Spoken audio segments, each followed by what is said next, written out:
नमस्कार, मी पंजाब तक. आज आहे 4 जून 2025.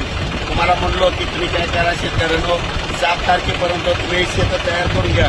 कारण की राज्यामध्ये 7, 8, 9 आणि त्याच्यानंतर 13 ते 18 राज्यात मुसळधार पाऊस पडणार आहे. जर तुम्ही ह्या 5-6 दिवसामध्ये शेतं नाही तयार केले तर तुमची पेरणी 20 जूनच्या नंतर होणार आहे. कारण की 7, 8, 9ला पाऊस पडणार आहे आणि 13 ते 18 मुसळधार पडणार आहे. आज पाहू शकता की स्वतःहून तुम्ही या ठिकाणी पेरायला तुम्हाला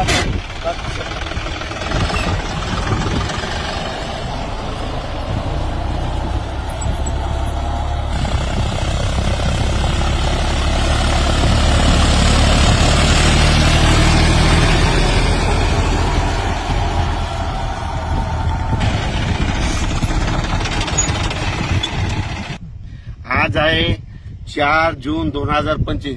महाराष्ट्रातल्या शेतकऱ्याला सांगू इच्छितो, तुम्ही काय करा, आणखीन 5, 6, 7 म्हणजे 3 दिवस आणखीन तुम्हाला शेतीचे कामं करायला वेळ आहे.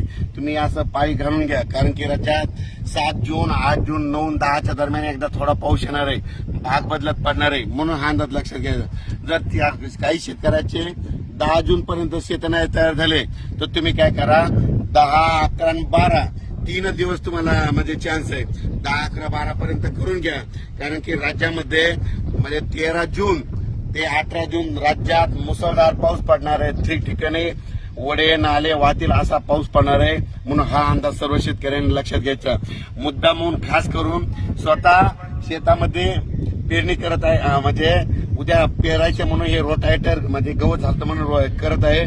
त्याच्यामुळे खास करून महाराष्ट्रातल्या सर्व शेतकऱ्यांना अंदाज देत आहे. सांगायचं झालं तर तो पाऊस पूर्व विदर्भ, पश्चिम विदर्भ, दक्षिण महाराष्ट्र, उत्तर महाराष्ट्र, कोकणपट्टी, खानदेश, मराठवाडा सगळ्या विभागामध्ये म्हणजे 7, 8, 9च्या दरम्यान भाग बदलत पडणारच आहे. पण त्याच्यानंतर 13 जून ते 18 जूनच्या दरम्यान खूप मुसळधार पाऊस पडणार आहे. काही ठिकाणी अतिवृष्टी होणार आहे, काही ठिकाणी म्हणजे ओढे नाले वाहताना पडणार आहे, कुठं रिमझिम पडणार आहे.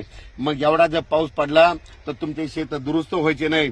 म्हणून तरी शेतकऱ्याला सांगतो, तुम्ही काय करा, म्हणजे आज आहे 4 जून, 5 जून, 6 आणि 7 4 दिवस आहे, शेत दुरुस्त करून घ्या. त्याच्यानंतर 7, 8, 9, 10च्या दरम्यान थोडा पाऊस भाग बदलत पडणार आहे.